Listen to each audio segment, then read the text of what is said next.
Welcome to Ear Biscuits, the podcast where two lifelong friends talk about life for a long time. I'm Rhett. And I'm Link. This week at the round table of dim lighting, we're talking about your legacy.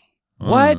You know, when you go to a funeral, sometimes, as I did recently, it puts these things on the forefront of your mind, thinking about like, man, when I pass, how am I gonna be remembered? And is there something that I should be doing now in order to facilitate my memory or my legacy? The first thing that comes to mind is you should be trying to find a way to get that image of you peeing chocolate into my mouth off of the internet before you die. Yeah, so I do want to talk about And I should actively also be working towards that. That should be our only goal. Let's just stop this podcast right now. I do want to talk about us as a special case in this, but you know what? Maybe you're not an internet celebrity. Maybe you're just an avid listener to internet celebrities, and that's okay. You still need to tackle your legacy and how you want to be remembered. Is anything you can do. So I think we can put ourselves in the shoes of the listener as well and talk about that. Because I have been in this in this mode of passing away, remembering. You are in the mode of passing away. Well, Please. I'm not passing away. I mean, technically, we all are slowly. I went to a funeral. I'm in the headspace. Good word. Of passing away and being remembered. So I just thought, let's have a conversation about that. So I think the first half is me sharing the experience of everything surrounding this funeral, and of course, I'm keeping it vague because once I start telling you about it, I'll be telling you about it. And then I do think there's a specific discovery that then really got me thinking about all of this stuff. Got you thinking? More than just a funeral. Okay. More than just what other people say about you after you die, and a lot more about what you say about yourself after you die. Okay, you're talking about holograms now. You're intrigued?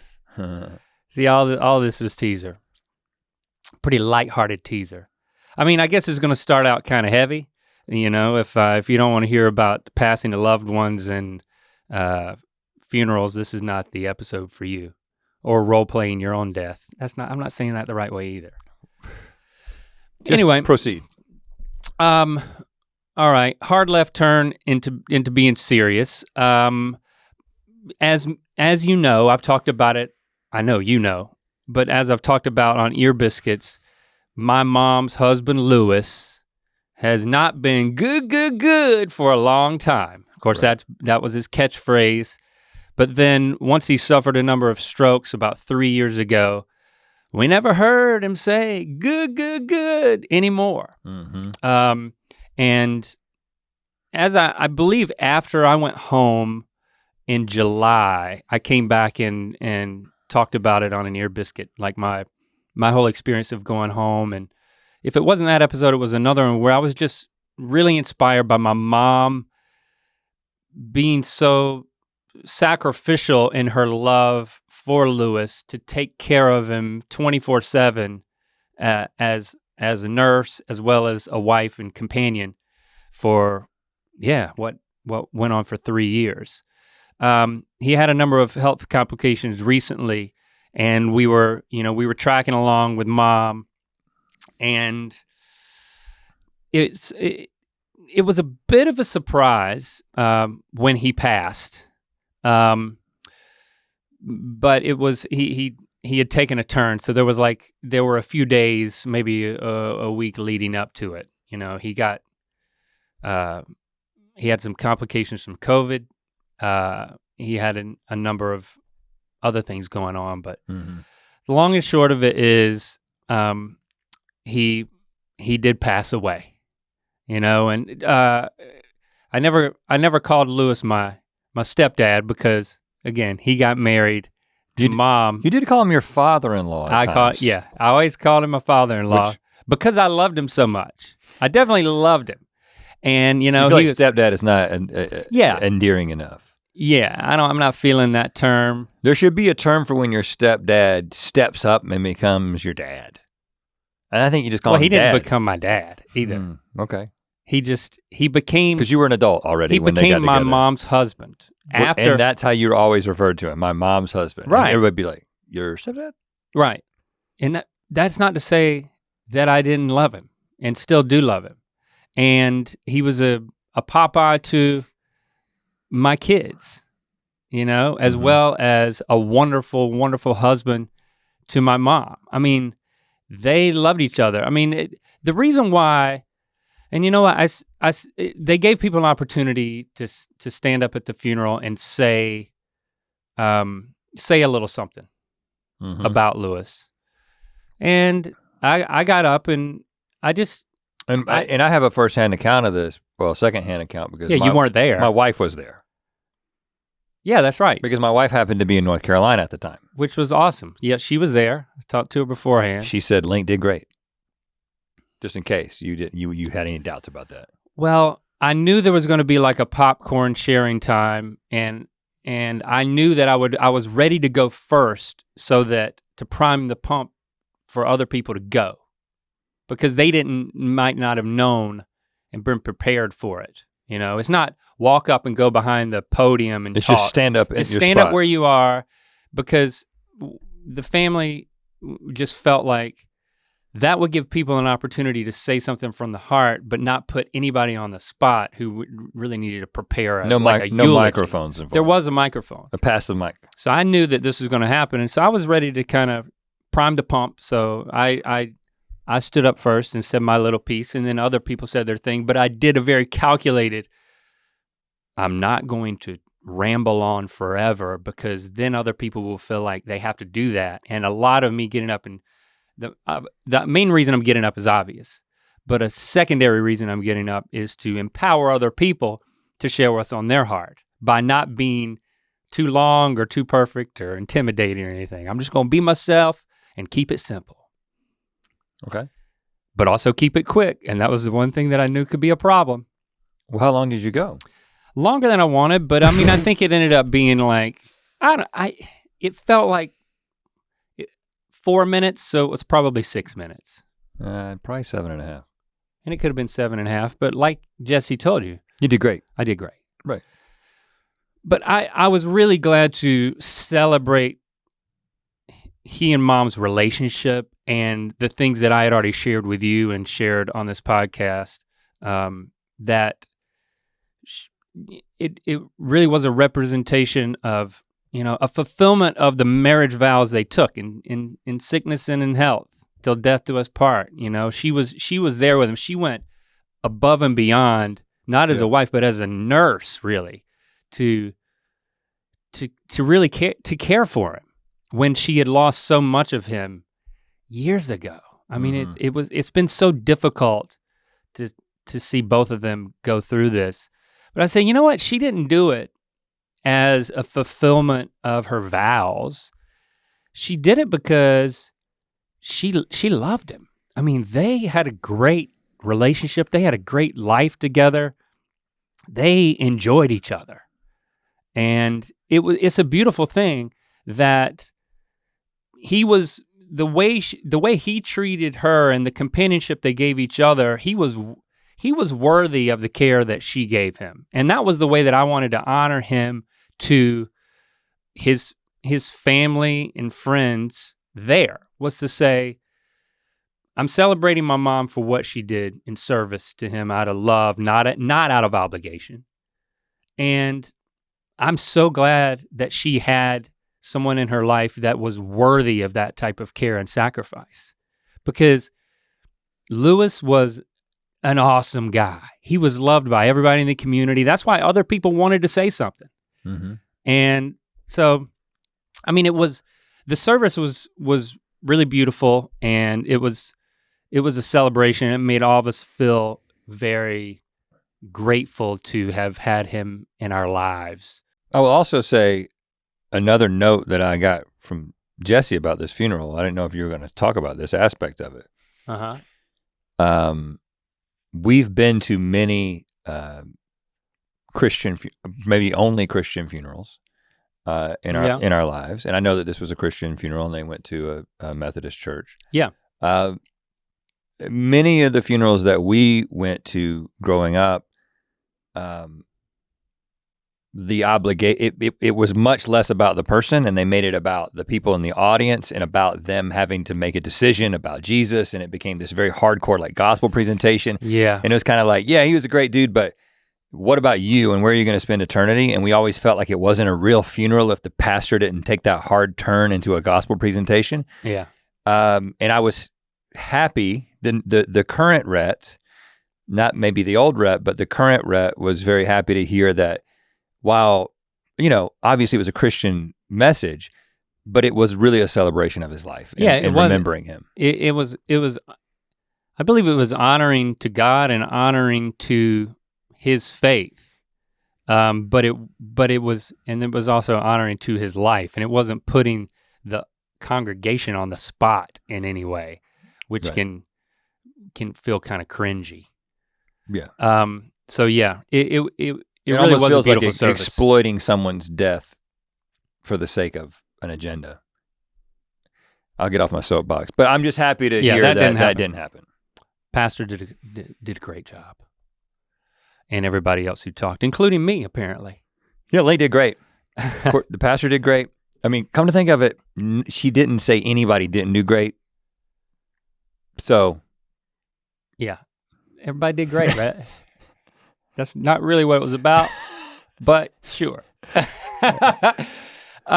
yeah, the experience around it was one that I wouldn't trade for the world, because Lewis passed away on a Wednesday evening, and then I got on a plane the next morning to fly home to be with Mom. So within 22 hours of his passing, I was there with Mom. So he died on a Wednesday night, and then I was able to get on a plane the next morning and fly home, so that by 22 hours later, I was there with my mom.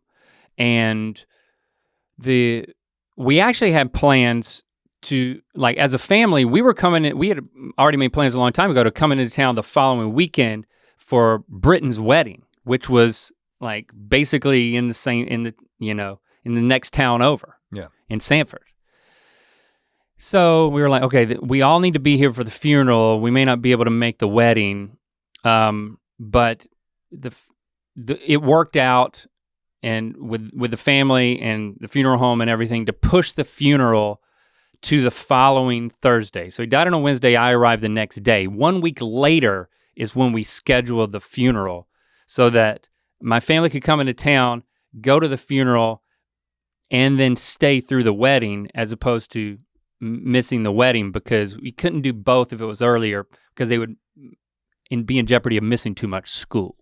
So logistically we worked that out, but a byproduct of that, and that's just something that I'll end up treasuring forever, I think, is it meant that I was with my mom for 6 days, like all day, and then staying at her house all night until Christy and the kids showed up, and then we went to an Airbnb for the night before the funeral. Mm-hmm.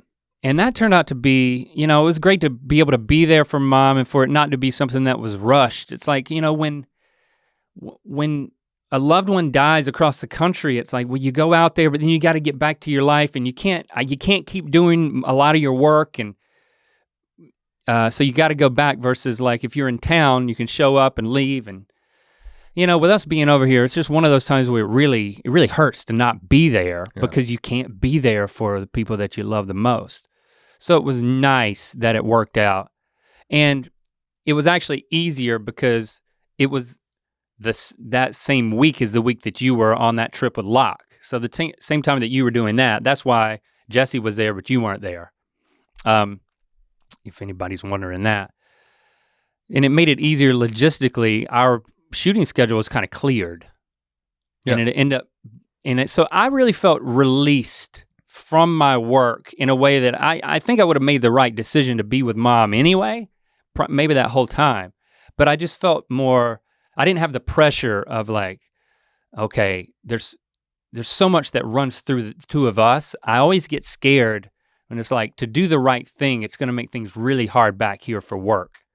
So it was nice to be released from that because it just so happened you were already gone that week. Yeah. And I helped Mom walk through a lot of the logistics and working with Lewis's family to like, I don't know, just to set things up, keep things clean around the house. You know, my mom's an only child. I'm an only child. So it's like, when it comes to her and our side of the family, it's really just the two of us. You know, there's nobody else who's gonna come in and help my mom out, except for a couple of her best friends who are gonna be in and out. So I did really need to step up. So I was able to do that, but every night, you know, people were coming through all throughout the day, but it was really every night people would stop showing up when it got dark, and it would just be the two of us hanging out, like watching television, eating some more of that Bojangles that everybody was dropping off. Like, that's what people do, man. Oh man, it was great. Bojangles has this like cinnamon twist thing now. It's like Bo-Berry biscuits are not as good as this cinnamon twist thing they got. Okay, hold People on. were bringing these cinnamon twists by. That might be sacrilegious. I'm just planting a seed, man. Nothing with cinnamon in it is better than a Bo-Berry biscuit. It's just, it's so good. Okay. But I had both. So we'd be eating some of that. Of course, I did go to the grocery store and buy my supplies, which were water, chapstick, coffee, and cereal. So I'd get me a bowl of cereal and I'd sit down there with my mom. Your mom's not a coffee drinker. No, so I gotta make sure I got my coffee. Wow. She's never been a coffee drinker. Nope. And then we would just sit down and talk every night. Of course, we would talk, you know, she'd be processing like this slowly becoming real. You know, you're in shock. It's like, even you might think it was expected, but it wasn't, and you really can't fully expect to, you know, to lose your mate, right? So you can't be fully prepared for that. Yeah. So whenever she wanted to talk about Lewis and it, like memories or, you know, what they had just been going through, it's like, you know, I was just able to listen. But then we would also talk about other things. I was like, I brought up stuff that like memories from my childhood that I was talking about in therapy. Uh-oh. Like I would bring up, I was like, Mom, I remember this thing. I'm not gonna share it here, but yeah, I kind of got her perspective on it. Like, I don't care, I'll share it. I remember when I was a kid, like one of my first memories was at First Baptist Church. It was me and Jimmy, my stepdad. He was legitimately Your my father-in-law. stepdad. No, my father-in-law. Your first father-in-law. I remember in the middle of the service, I was doing something. He took me out of the service and like walked down the center aisle and took me out and like gave me a lecture and then brought me back in to like apologize to my mom during the service. And I don't even remember what I was doing, but I remember just kind of being traumatized by the fact that like I was paraded out in the middle of church and back in while everybody was looking at me. And it was like. He didn't whoop you though. He didn't whoop me. And Mom reminded me, well, when you came back in, you had a flower in your hand. You'd picked a flower and came and gave it to me. And I was like 4 years old. Wow. 5 years old at most. And she was like reminding me of that. Pick a flower for your mama, boy. Yeah, and she was like, I don't care, just to get one. She gave me some insight into what was going on there that like we had never talked about. We had this very adult conversation about like, what was it? Like so many things that like experiences, like these little bits of memories that you have when you're a child that I never sat down and picked my mom's brain on what was happening what did I do wrong? Did she remember? She said I couldn't sit still. And she thought that the punishment didn't fit the crime. So there was a bit of vindication there. But that's just the nature, the type of conversations that we ended up having, to the point where I was like, maybe it was the first night or the second night, I just turned to Mom and I was like, you know, this is the first time that we've ever spent this much time together, just the two of us, since definitely before I got married. Like once I got married, it's like I'm always bringing Christy. It's like, hey, I'm not coming and spending the night with my mom once I'm a married man. It just doesn't happen. Well, I mean, right? In some relationships it happens. Yeah, but not in yours though. Yeah, I'm grateful for that. And it's like, and we never, and back when we did live together, we were never having adult conversations. Right. So it was nice to be there for her, but also to kind of have this, like to develop this new rapport between the two of us. Another time, I just kind of got in my mind questions I would ask her. Because and I will clarify, it's not that we weren't close, but growing up, it was just that most people don't talk to their parents yeah, about she these loved, things. I mean, my mom was the sweetest mom. I can't come up with any trash to talk about her to my therapist. I'll put it to you that way. She never actively did anything to me that I need to pay for therapy for. Like I could say that honestly. But yeah, it's not like in college I called her and talked to her on the phone all the time. And we had this like dynamic relationship, but we've always had a good relationship. But this is kind of like a different level and a different facet to it, which was surprising. It's like I started coming up with questions to ask her, like, Mom, what do you think about me being famous?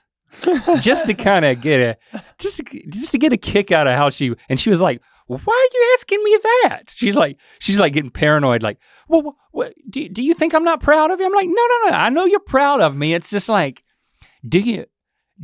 Is it weird? Is it weird? do you actually know that I'm actually? She was like, well, I know that you're famous. I do know that. I mean, I go to the grocery store and people always have something to say about you and Rhett. And I'm like, okay, so you don't really know. I got to take my mom somewhere to like prove my fame. I don't know what it is. Like when Dad came out there that time when we had the buddy system billboard, I took him out on Hollywood Boulevard and was like, look up there, see that billboard? That's me. in Hollywood, like that kind of did it for my dad. Of course, he definitely knows I'm famous. That's what. But that's the type of conversations that Mom and I were having. And at some point in the conversation, I remembered, as we were talking about Lewis, I was like, you know what? Lewis mentioned to me, Mom, do you know this? I think he said it in front of you too, that he was writing down his life story, or I don't know how he put it. I don't know if he said I'm writing down my life story, but in my mind it was like, oh, Lewis is writing a memoir. It's kind of how I processed it.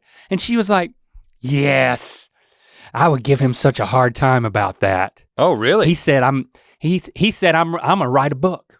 Like so many things have happened to me, I'm gonna write a book. And and Mom said, and now I feel kind of bad for him because I just gave him a hard time about it. I was like, so you never read it? She was like, no.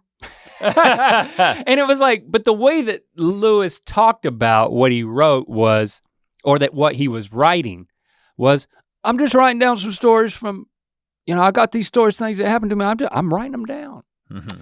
And so he would downplay it. He didn't say, I'm writing and going to publish a book. And I know I sound like Bill Clinton, but well, so does he. There's a little bit of. Yeah, you sound like Lewis to me. Okay, good. So I went on his computer, and I guess it was not password protected. No. And I just started. Well, if you're gonna write a memoir and not keep it in the cloud, then don't put a password on your computer. I don't think he has a cloud. Exactly. The cloud is the computer. Yeah, Lewis didn't have a cloud.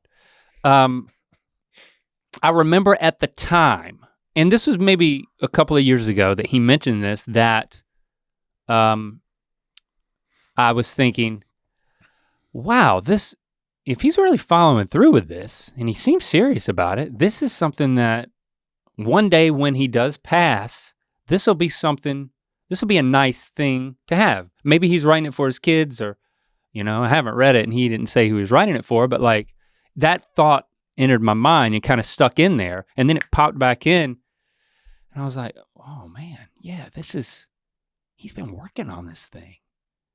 I know not in the past 3 years, but before that he said he was working on it, So I went on his computer and I'll tell you what I found. But first, let's do an ad. Doesn't this feel kind of cheap? I mean, you're gonna throw the ads in. I like that. You might as well just throw them in at a good cliffhanger. I agree. We want you to check out Stevie's podcast. Best Friends, if you have not done it. Best Friends Back All Right, the podcast that she has with her high school best friend. They're reconnecting via podcast, and the episode that just came out is all about how Stevie went from Stephanie, yeah, that's the name on her ID, to Stephanie. Stevie.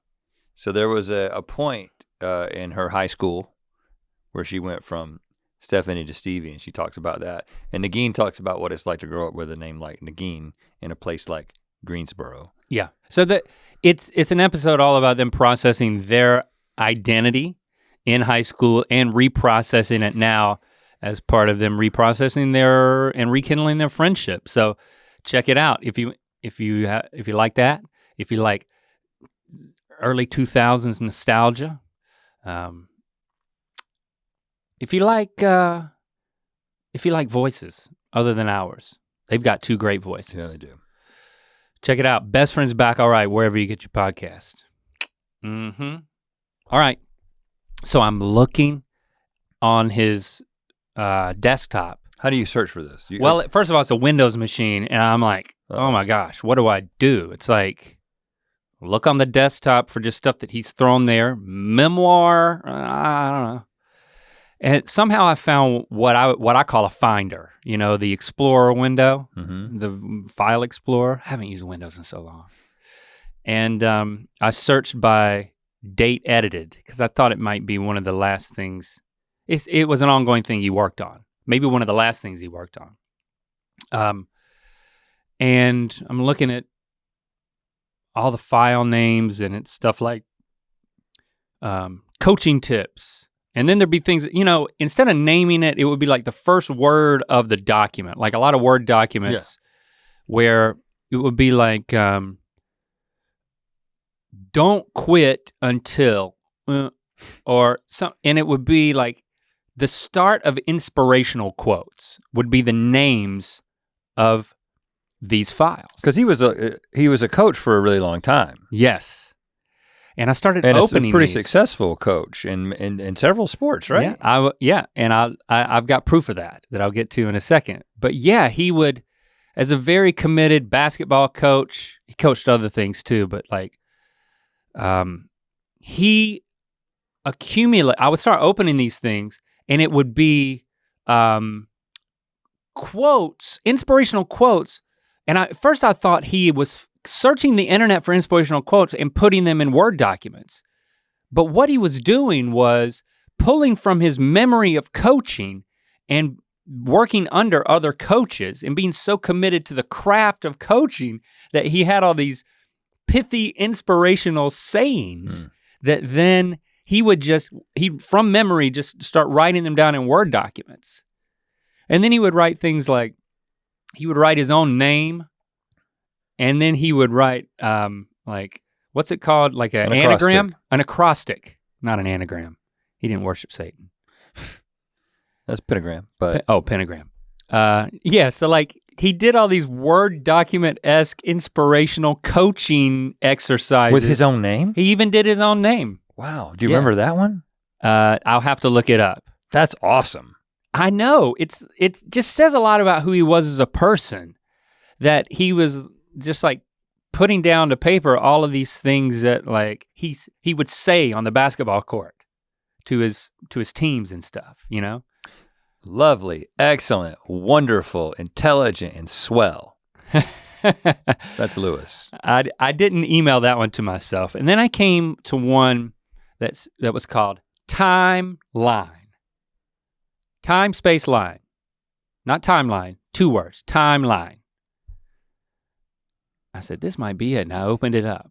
And lo and behold, here was a Word document. It had a table of contents at the top with like years, 1967, 1969, 1972, and it would say like, okay, this is when he was in college, this is when he was in service, this is when he had his first job. So it was like a table of contents. And then it was just, then you go to down beneath it and it would be like, okay, 1968, and then he would have a paragraph, sometimes 3 paragraphs, sometimes 1 sentence. And then he would go to the next one, 1969, or whenever the next date would show up. And so he talked about all types of things. And I would just love to share a few of the things that I found in his timeline. Oh, this is great. Because it just shows you the type of person he was, that at the very beginning, he gave an intro. It said 2017. So it was like 1968, 2017. He was like, now before I go any further on all this, I want to come back up here and write this. So it's like you could tell he had written the whole thing. It was like it wasn't a tome. This thing was like 4 or 5 pages of Word documents, okay? It was sketching out stuff that could be made into a memoir. Right, okay. But he went back up to the top, 2017, he was like, now I want you to remember, it's not really about all of the, how did he put it? It's not really about all the things I did, even though I experienced a lot of things. It's about all the people I met along the way. And so pay special attention to the people I met. And then as you go through the whole thing, it wasn't his entire life. It was kind of like if he were writing a book for coaches. It was like the highlights of his life related to basketball, coaching, some about teaching, and then a few stories that he's told to people over the years that he wanted to put down on paper. Timeline, a coach's life. Yeah, but it was more of, it seemed like the audience, definitely his kids would enjoy it, and they did get a copy of it. But it was almost like... Did they know that this had been happening? No. Wow, that's really cool that they didn't know that this was happening. Yeah, it was. I was able to tell him, find it, and email it to him. And what I did was, I'll say, I found it. I read enough to know that this was it, and then I stopped reading and I emailed it to them, and I said, "Here it is. This is the thing. I didn't read all of it, but period. And I'm not going to share it with anybody else." Except the Biscuits Mom. And then they wrote back and said, it's, please read it. Please read it. And I'm not gonna read the whole thing here. I'm gonna read some excerpts. And you're saying you decided not to read it I didn't know if I should read it because he wasn't my dad, he's their dad. Yeah, he's your father-in-law. I kind of wanted them to tell me it was okay for me to read it, which they did, and then I read it. Yeah. And of course I was gonna give it to Mom. I thought they would be fine with me reading it. I'm sure they would have. I just wanted to cover my bases. Got it. Legal purposes. In 1969, he told the story of getting drafted into the Vietnam War because it was 1969. He was they made you put down a preference area, like what you would prefer to concentrate in. And he said, "Well, you drafted me, you choose where I'm going to go." And they said, "Well, you got to choose one of these things. Are you interested in infantry, transportation?" And he was like, "Transportation. I grew up on a farm, I drive all types of things, I'll do transportation." And so he tells the story, I'm not gonna read it, of like everybody in I'm sorry, I don't know the actual term, like the group of 80 people. Platoon? That are being put through basic training and then getting their assignment. Like the vast majority of people, when they got their assignment, it was Vietnam. But his was Washington, D.C. And he was like, there must be some mistake. Like 2 people out of all 80, it says Washington, D.C. And he goes up there and the guy says, "Well, you lucky duck. you've been assigned to be a chauffeur at the Pentagon for the Vietnam War. Whoa. You talk about dodging a bullet or many. Yeah. It's like he was, and you know, it was kind of, he was very fortunate, you know? And then he tells the story of learning to drive every piece of equipment in the Army, including like tanks and stuff. But then when he got his assignment to go to the Pentagon, he was driving senators and all government officials and military officials from the Pentagon. He said, I had to memorize everywhere in Washington, D.C., like the back of my hand. I knew Washington, D.C. better than I knew Lillington. So he's talking about that. He says, after a month in service, moved, and I want to read some of this to give you an idea of how he wrote it. He wrote it like he was talking. After a month in service, moved out into an apartment behind the Iwo Jima statue and enjoyed it very much. Would go over to Washington Monument and run to the top several nights a week, just for fun. It was a tough run, 897 steps to the top. We would look out when we got to the top, then run back down. The run down was much easier than going up. I think it was longer going up than coming down. Yep. That's a joke because it was the same route. Right. That was what made it funny. Yeah. I'm tracking. You gotta get a ticket to go in there now. I know, unless you're like, I guess if you're a soldier and you have a uniform and you're like, you have access to like drive everybody around, maybe you can just go, you have a key and you can run up there. I mean, I was just there recently and there's a whole like complex that's added to the side of one part of it where like there's security things that you go through in a little gift shop. Just think about it. Back then, 1969, it was just like a door. During the Vietnam War, he was driving people around and for exercise, running to the top of the Washington Monument multiple nights a week. I mean, you know, I'll never look at the Washington Monument and not think of that story. Yeah. Your papa used to run up 896 run up to that. steps. And I remember he would tell us that story at some family gatherings. So it's cool that like those things made it in here and a lot more that I'm not gonna read, but like he talked about he started coaching at Cape Fear Christian Academy and he coached the girls basketball team and they made it to the state championship and lost. But like he was a very successful coach like from the beginning, like fresh out of the military and college. So he would tell these stories of getting drafted, of things like that. But it was striking sometimes how he would really hone in on something very specific. 1976, bothered by pollen. From the mid-70s, I was always bothered by pollen. My eyes would always turn red and itch very bad. I had to use many bottles of Visine. Visine would just ease it off for a few minutes, but not long. During the 70s and 80s, I had to wear a mask while mowing the grass. In the earlier 90s, after my divorce, pollen bothered me for 1 year. It is now 2016, and it has not bothered me in 15 years. Thank you, Lord. I have not had any treatment and do not take any meds for it. It just does not bother me anymore. Man, that's awesome.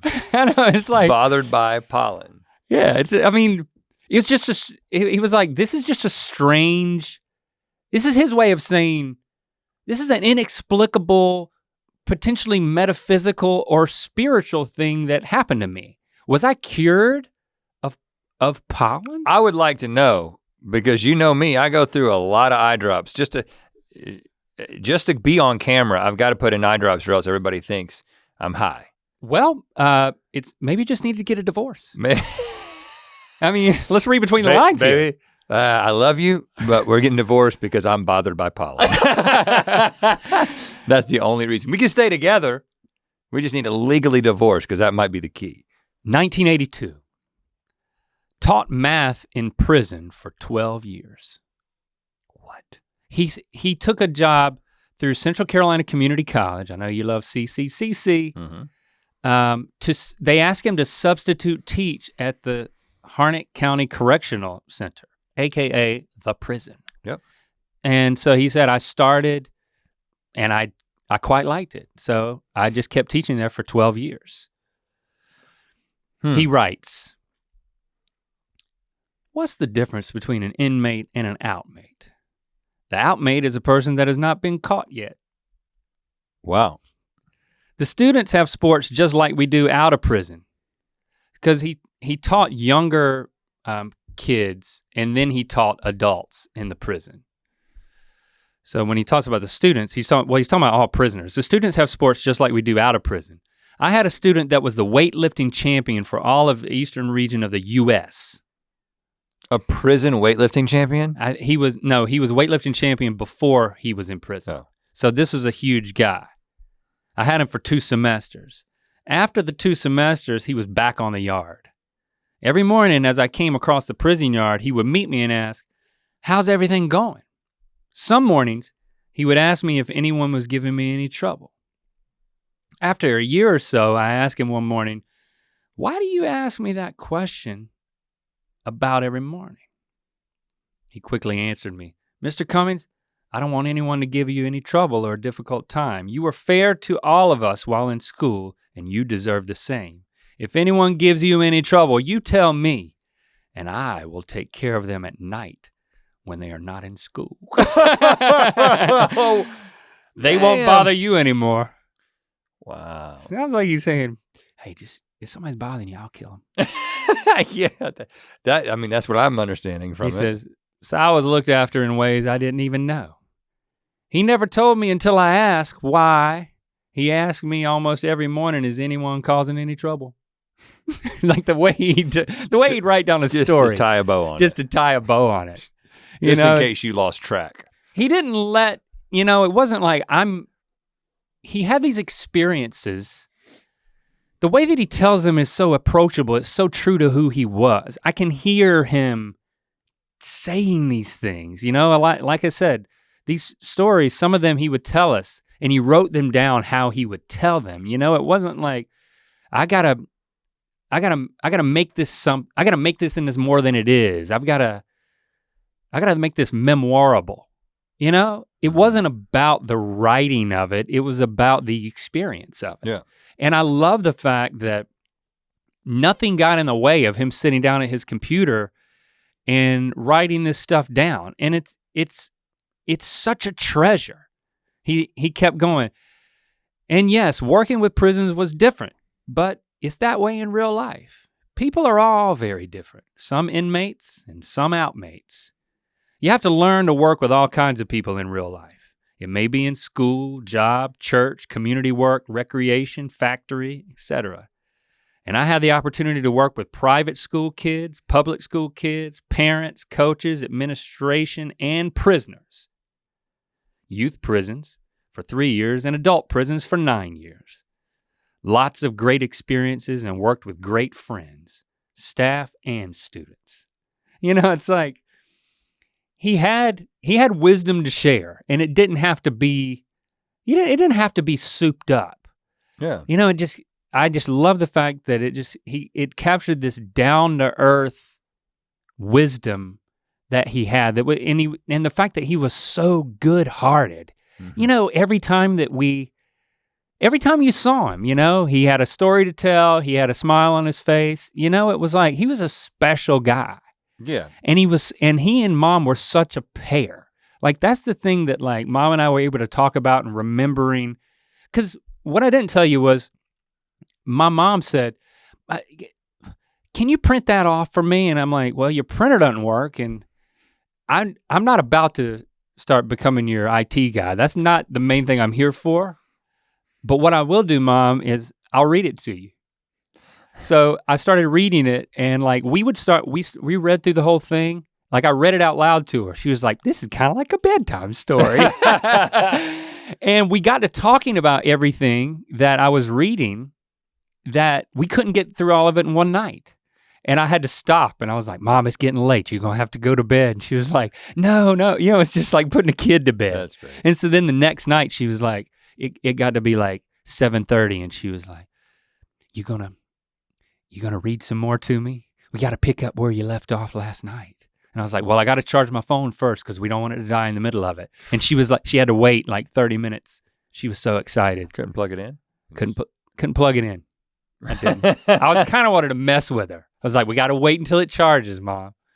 But yeah, it just struck me when we went back through his memories, even though she got one line in the whole thing, and it was like, the year of their second marriage, married for a second time. Oh, wow. So I got to that point in the thing and I read it to her. Hold on. I mean, let me just say, as the guy who was not willing to print it out for her, but willing to read it, you could have embellished that. Got married for the second time to the love of my life. But by this point in the reading of it, I wanted to be true to it. And plus we both had an appreciation, like Mom busted out laughing. She was like, now I don't feel so bad about giving him such a hard time writing a book, you know? Well, I think it's because he was actively experiencing a relationship with her, and the stuff that he was writing down was a little bit more about like, things he's remembering. And so much of it was through the lens of like teaching and coaching, and it was that world, like 90%. If it wasn't about pollen, I mean, he wrote one line about each kid being born too. I will say that. Bothered by Pollen is probably a better name for the book than Timeline. Right. It sounds like a Robert Frost thing or something. Part of me feels, he wrote so many other things, but Mom and I just got an appreciation for how perfect they were for each other and how those 15 plus years, I don't know, how many years do they have together? I just can't remember. Well, you just said right there, what year did he say married for a second time? I didn't paste that into this. I'm not looking at the entire document. In 2002, he talked about a near-death experience he had where he almost got crushed by a dump truck because he had a dump truck on his farm and it was up. Oh God. And it was a tank full of water. And then he reached underneath it to pull out something. He was like a dummy, I pulled this thing that I thought was a loose wire and it tripped the whole thing, and it's the whole like the hydraulic huge truck, just like the whole dump truck slammed down, and the next thing he knew, he was standing beside it and he did not know what happened. He just had a few scrapes on his chest, but like he wasn't hurt. And like somebody walked by and they said, "What? Lewis, what happened to you?" And he was white as a sheet. And Lewis said, "Nothing." And then the guy said, "Well, you're white as a sheet." And he said, "Well, I almost got crushed by this and I don't know what happened." But like his original answer was, nothing happened, because I guess technically nothing happened. Right.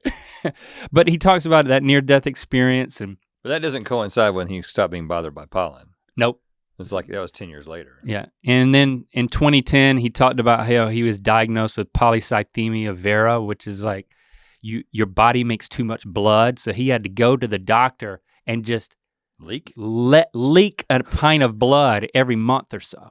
What? But he said the way that he found out was they were doing a bunch of tests and they started taking blood, and he said as the blood came out of the needle, it fell in the bag like ketchup falling out of a bottle. Oh my gosh. It doesn't come out unless you squeeze it. Oh. How did you read that without freaking out? I've freaked out about it a bunch, but I've read this a bunch now. So it's like thick blood? Thick blood. Oh gosh. That's when he decided to retire, and like he moved into like he and Mom's phase of happiness together. Mm-hmm. But he had given up coaching for the most part, and he signs the whole thing. Happy, happy, happy, thank you, Lord. Happy, happy, happy was the Duck Dynasty catchphrase that he modified into good, yeah. And, there's so much more there that, it's not my business reading any more of it publicly. But I just wanted to do that to honor him as a person, but it's, you can see how this got me thinking. We should all be doing this. I mean, if you've got experience. We should all have a timeline? We should all be writing down the things that happened to us. Like he had these memories treasured in his mind. Like it was just the things that would happen to him, like the way that he was drafted and the near-death experience and I guess the pollen too. It's like, these were all things that were like, And the people that he met and a lot of coaches and basketball players that I did not go into those details here were things that were very important to him and were kind of extraordinary, things that don't happen to a guy who just is a farmer and a teacher in rural Harnett County. Right. So he had this sense that he lived a full life, and it brought a tremendous amount of comfort to all of us that read it, his kids, to me, to Mom. I read it to Christy and my kids when they showed up. Mm-hmm. Like when we went back through it, it was like we were able to celebrate. It's like, wow, he really had he had a lot of treasures in terms of memories, you know? So this got you thinking, are you gonna start writing? Well, for us, I'm like, that's kind of like the everyman's application, but we're not every man, we're weird people. We're weird people who have this conversation on a podcast. And we've documented so much of our lives here. It was the type of thing that, again, when you were week before last, when you started talking about your trip with Locke, it's like you shared that with me and on this podcast with everybody who's listening.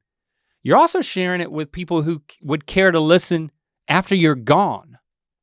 You know, there's so much stuff out there and so many stories out there in Chia Lincoln and Good Mythical Morning, and especially this podcast when we're actively processing things that like, we're storing up a bunch of treasures here. But honestly, I was like, there's no way my kids will ever listen to this. I mean, it's like, first of all, there's way too much of it. It's not like a Word document that's like can be emailed to you after I die. It's like, do I make a after death playlist? Do we need somebody to do that? It's like, there's so much content from us that it's overwhelming. It's for our audience now, but then I start thinking about, what, are my grandkids gonna listen to this? Are my great-grandkids gonna listen to this? Are they listening to it right now? Does it mean anything to me? To know that that's part of it? You think this would What is legacy? I don't know if this will make the playlist. I mean, maybe this would make the like Link history playlist because you're talking about the playlist and it's only appropriate that it's so like meta that this would make the playlist.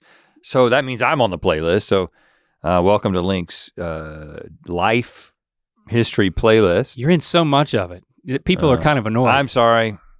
I'm sorry, but like, why do you insist on being in everything that is my legacy? They're gonna feel the same way about my now this is this is the one video that's in both of our playlists. Right. So welcome to my playlist, and I'm sorry that he's here. And even in the Book of Mythicality, we devoted a whole chapter to planning our funeral. I'm not really talking about planning the funeral and our what's our obituary. Like we wrote farcical obituaries. We try to just embrace death in that way and the humor of it on this side. But I'm talking less about that and more about just, we put out so much information that our loved ones could benefit.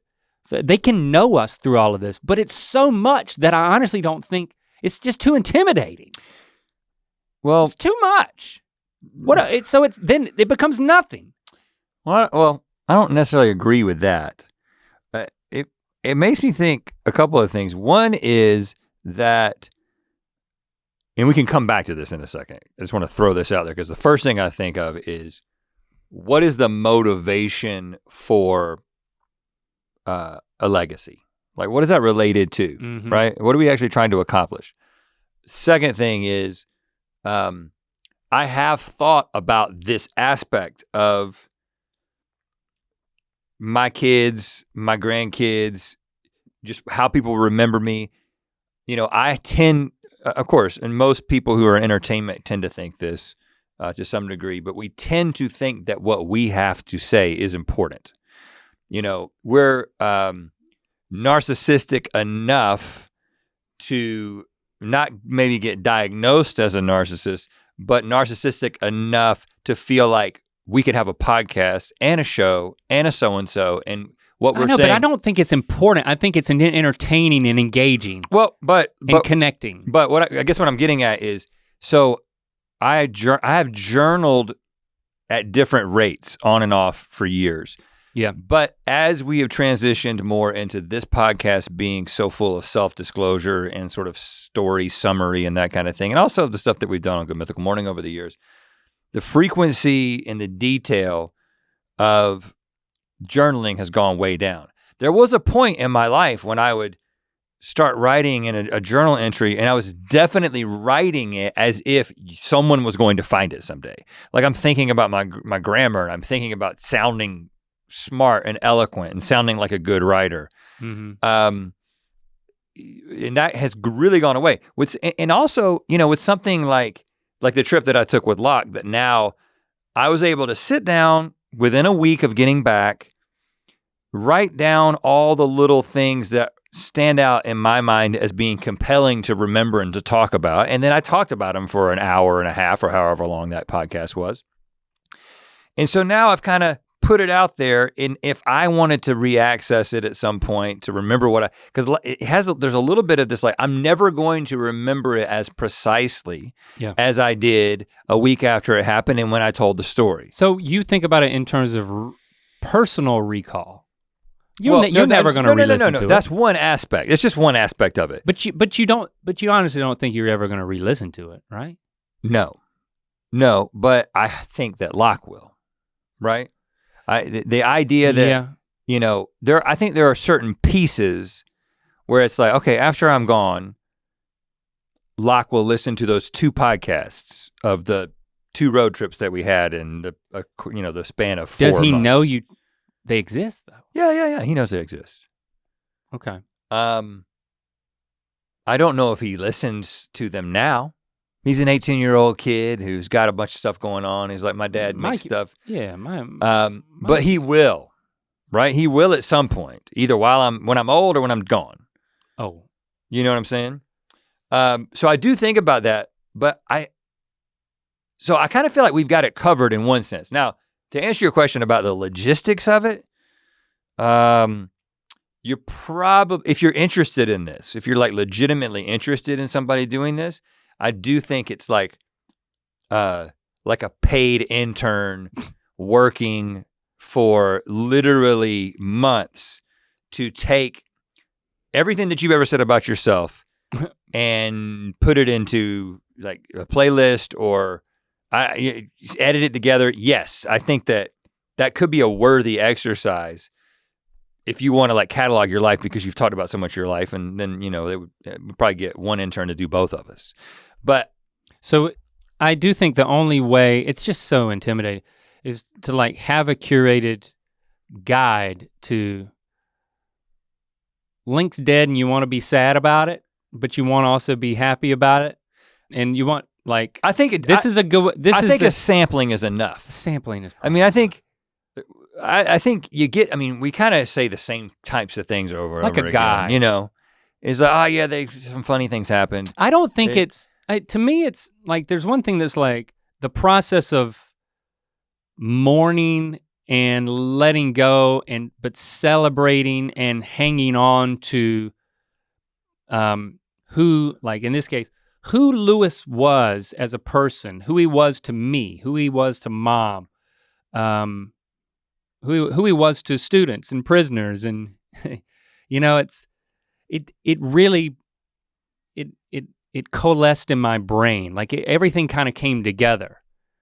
Like I wish I would have read it while he was alive and we could have talked about it. It's like when he said I'm writing it, it was like, let me read what you got. But it's just one of those things where it's like, okay, it's a work in progress. I do think that there's another way to think about this. So that's one place to think about it, is that, hey, I'm mourning, I'm remembering, and I'm not just eulogizing, but commemorating. So I feel like my love for Lewis is kind of commemorated in this experience of reading this thing. But there's another experience that I think about. It's like my grandkids' kids. Be like, oh yeah, it's like, back when videos used to be on the internet, and like this is how technology used to work. Your great-great-grandfather, that guy who's like, he's so old, he's scary to look at. Do you think you're gonna have dead. great-grandkids? Oh, hell You're gonna yeah. get some sort of elixir? Yeah, man. Okay. Well, yeah, I guess you're right. The dead guy. You know, the one that's just a brain in a vat? Yeah, who knows? With the glasses on the outside of the glass? Yeah, who knows how I'm still gonna stick around. Grandpa Link? Or I'm gone. And it's like, you can watch these things. It's like, you're gonna have to get a different type of screen, and it's not gonna be downloaded to your brain. I know it's gonna be frustrating, and you have to scrub through it on this old device or something, or I don't know, maybe it's been brainatized. Well, you make a good point, because if they could just download all the history to their brain, then they actually don't have to sit down and watch all that content. Talking Matrix? Yeah. Download. But I think that's another use case of I've been thinking about this. All of this crap is that like, all this content that we're putting out into the world. It's like, what if you were, I don't know, it would be like watching, like if Andy Griffith was my great-great-grandfather, and I'm like, well, you gotta watch this show called The Andy Griffith Show, and like, he was a comedian and he made this sitcom. What's the sitcom? Okay, don't worry about it. Just watch it. You won't find it funny. My question is why, right? So what is the motivation for us as living people who are trying to leave a legacy once we're dead? And what is the motivation, or what do we think the ultimate purpose is for someone who's left behind to read it? Because I was thinking about, I was recently thinking about my grandfather, my dad's dad. Now, both of my grandfathers, my dad's dad, who I met just a couple of times in my life, and then my mom's dad, who I never met because he died when my mom was in college. So, and then I had like a step granddad, who was the closest thing I had to a granddad. But but I've been thinking about them, the ones that I didn't know well, and I'm just like, everything I know about them is through the lens of my parents. And I found myself wondering, like, what were they really like, and how much of it has been shaped by just the perception that my parents had. And then I was like, why? What do I want to know about them? Why do I want to know that? Because you feel a connection. There's a blood connection to, like, there's part of my DNA that was in this guy. I am who I am, at least in part because of them, for sure. Think about if you could watch a video, a 1 hour and a half video of your grandfather talking about his struggle with spirituality. It's like, that would be fascinating. And I mean, just to say, look at his mannerisms. Like, I do that. I sound like that. Like, I have this instinct to talk about things in this way. And so did he. It's like, all of a sudden you have this like connection of lineage. Like I've never really been one to, I'm not one of those family tree people. Like I've just never been inspired to look into lineage but that is fascinating. And if there was a video of my great-grandfather, if we just get a video in his internet prime talking about it, I'd be like, I got to see a little bit of that. Of course, I would love to experience that from long dead relatives. But then maybe you get some sort of like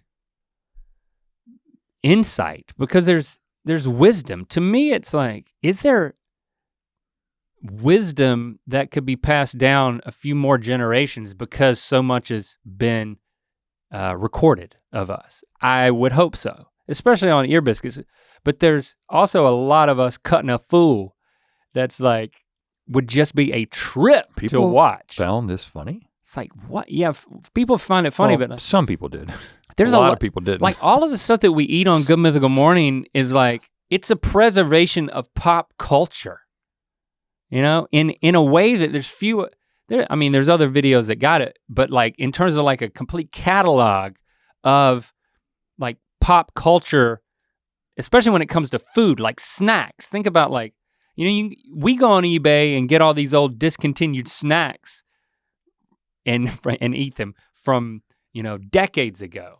But like, think about a century from now, we are conveying an experience of eating snacks from the 2010s, 2020s. You know, it's like, is that valuable to like the Library of Congress? I mean, they put like Wu-Tang Clan in the National Archives.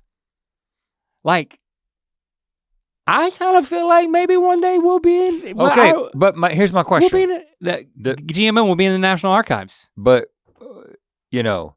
For eating snacks. But why do we want that to be I just think that's cool. I don't want that to be the case. But don't, I mean, you kind of do though. Well, I'm not doing it for that reason because I just thought of it. Well, no. But I'm just saying, what is the motivation to, yeah, okay, there's an altruistic version, which is like, maybe my descendants will gain some insight about themselves. Yes, of course, that's awesome. Sins of the father type thing. That's yeah. That's rewarding to think about. But don't you think that everyone has a tendency to want to be remembered, and it's the same thing that keeps you wanting to be alive? We don't want to die. We don't want to go away. And lots of people, probably the majority of people in the world, definitely the majority of the people in the world, believe that they will continue to exist in some form after they die. I don't know what I think about that. Obviously, everyone wants to continue to exist. But what if this expression of consciousness is contained in this lifetime and then it's over?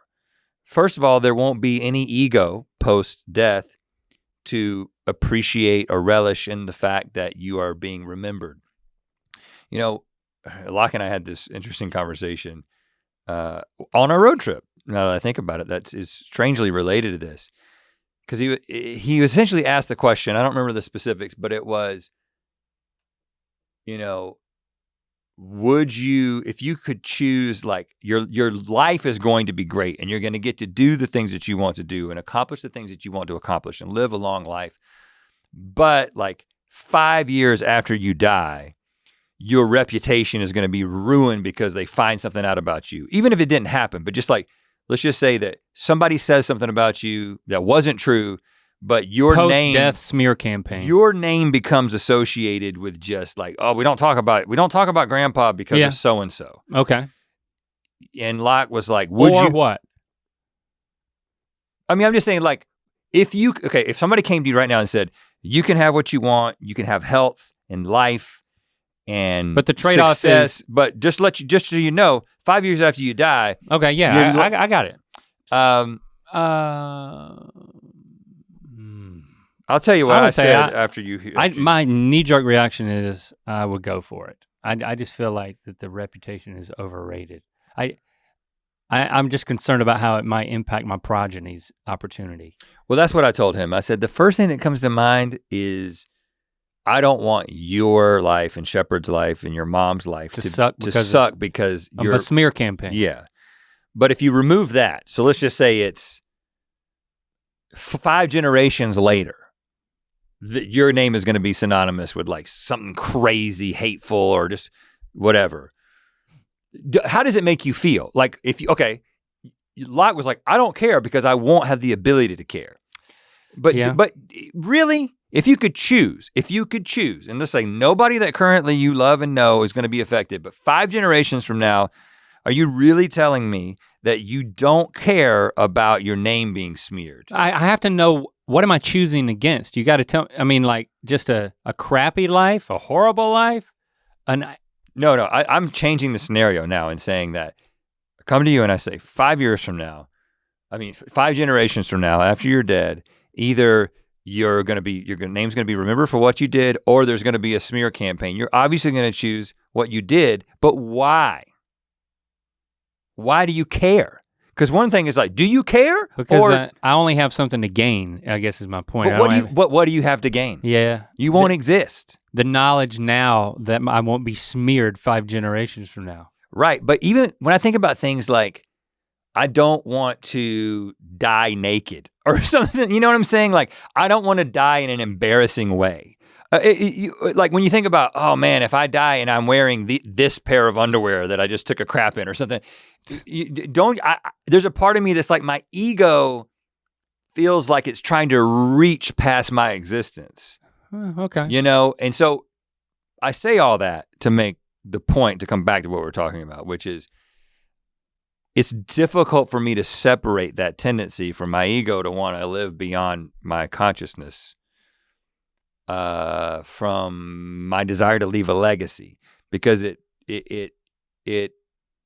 is a lot about me. And then I kind of end up being in this place where I'm like, I have so much to be thankful for in terms of so much of what I've done and said and the things that I'm proud of are out there.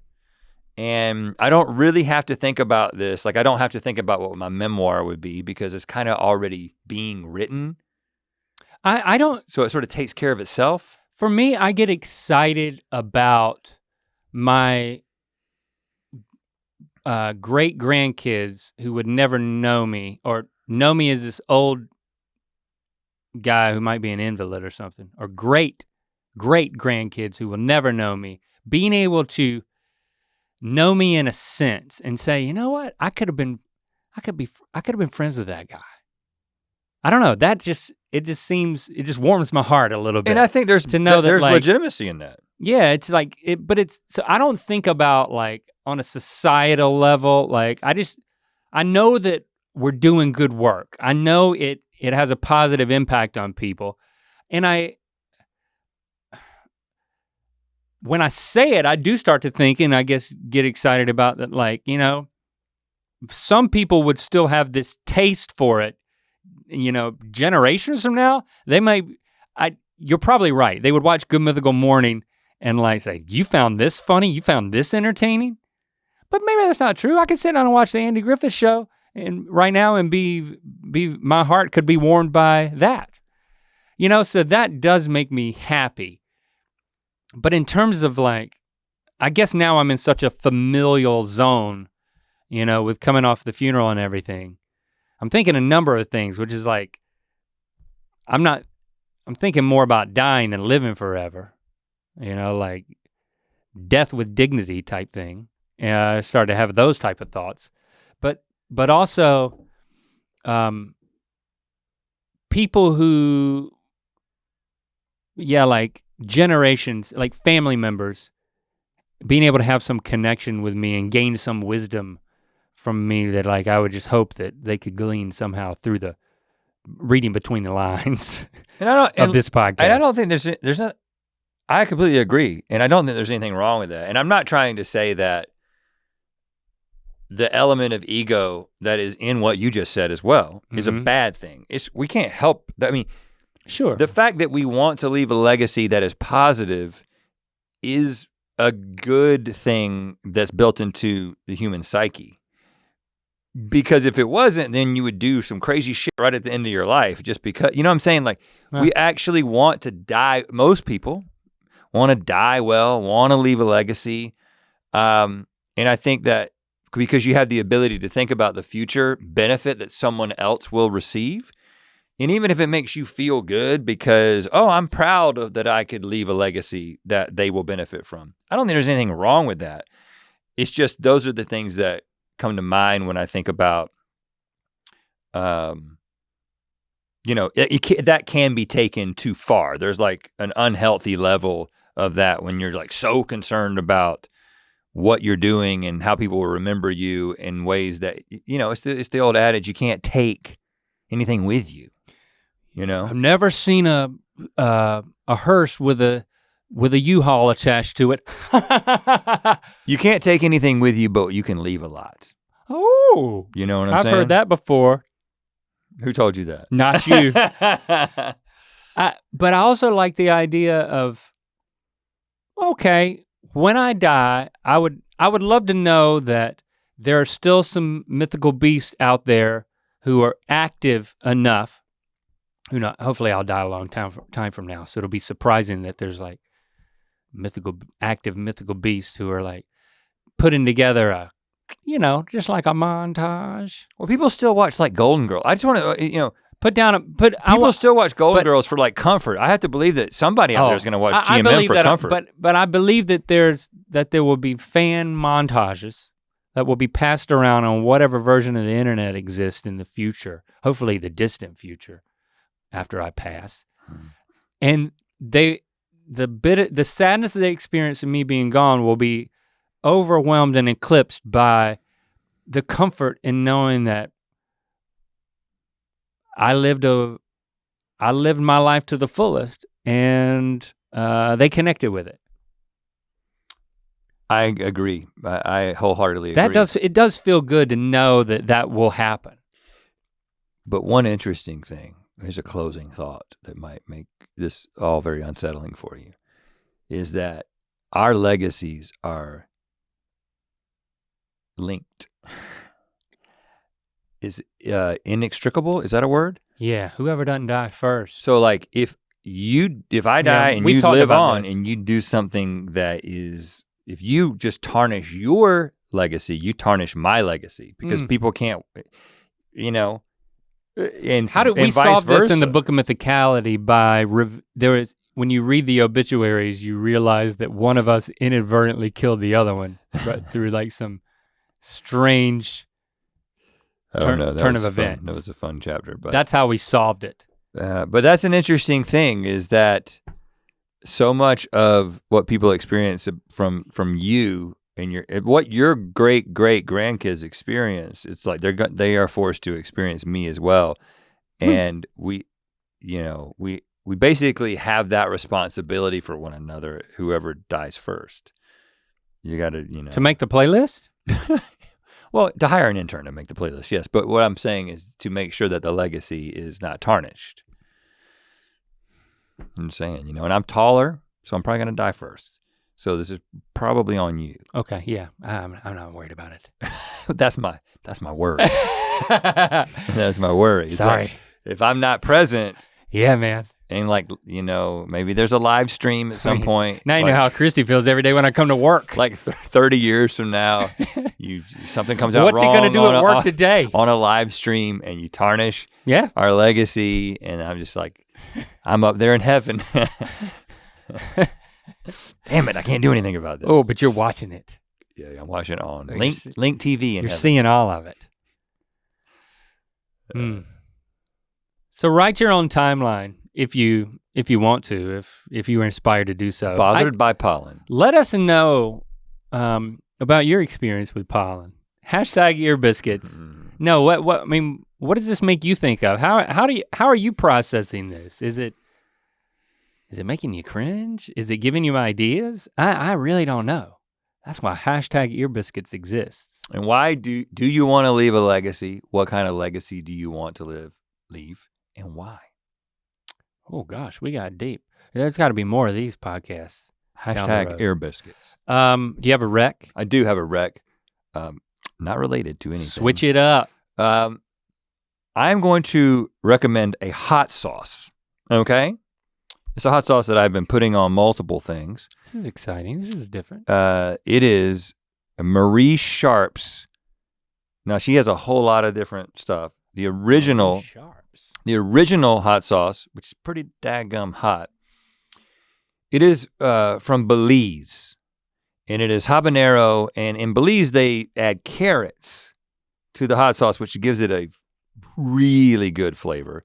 Now let me say something about this, and you may remember when we $10 on Amazon. Much cheaper than that in the grocery store, and it's probably available in most grocery stores. When we did a hot sauce taste test on Go Mythical Morning, we tried Melinda's hot sauce. And Josh said this at the time, I don't know what made it to air. But the story of this hot sauce is that this woman, Marie Sharp, was in Belize, and her husband was a farmer. He was growing habaneros, and she started making hot sauces out of it. Everybody was like, this is great. What we're gonna make, we want to start selling your hot sauce. And she says, I want to call it Melinda's. And it was like named after the farm or something on the farm. The company that she was working with copyrighted or trademarked Melinda's and started Melinda's, the hot sauce company, which is actually bigger than Marie Sharp's and sells a bunch of hot sauces. And we had it on the show, and that's why I feel a little bit bad about this. and basically took this woman for a ride. And so you're trying to make it right with this recommendation. And then Marie Sharp was like, I gotta go back and start from scratch, and I'm gonna make my own hot sauces. And now she makes her own hot sauce, and she has a bunch of different varieties. Again, I like the original, and she has reasons for why she thinks hers is better than Melinda's. I actually haven't tried them side by side, but just out of principle, I'm a Marie Sharp's man. And it is spicy, but I've been putting it on. I've been putting it on everything. And I just love it. It's got a complex flavor and some heat. So I think probably any of the varieties are great, but if you're gonna get started somewhere, start with just the original hot. I love how in the white wrapped bottle. The bottle gives a lot of the story of how she makes it, but the last sentence is, produced in the fertile paradise of Belize, her red habanero is considered to be the hottest of pepper known to man. Well, that's questionable. Well, that's not true, but Marie has spent many years cultivating a habanero worthy of her recipe. She has succeeded. She has succeeded. There's just something about it. She has succeeded. Something about it. Marie Sharp's hot sauce. It's got her picture on the side of the bottle too. I love that. All right. Marie Sharp. I believe you will enjoy it. # Ear Biscuits. To watch more Ear Biscuits, click on the playlist on the right. To watch the previous episode of Ear Biscuits, click on the playlist to the left. And don't forget to click on the circular icon to subscribe. If you prefer to listen to this podcast, it's available on all your favorite podcast platforms. Thanks for being your mythical best.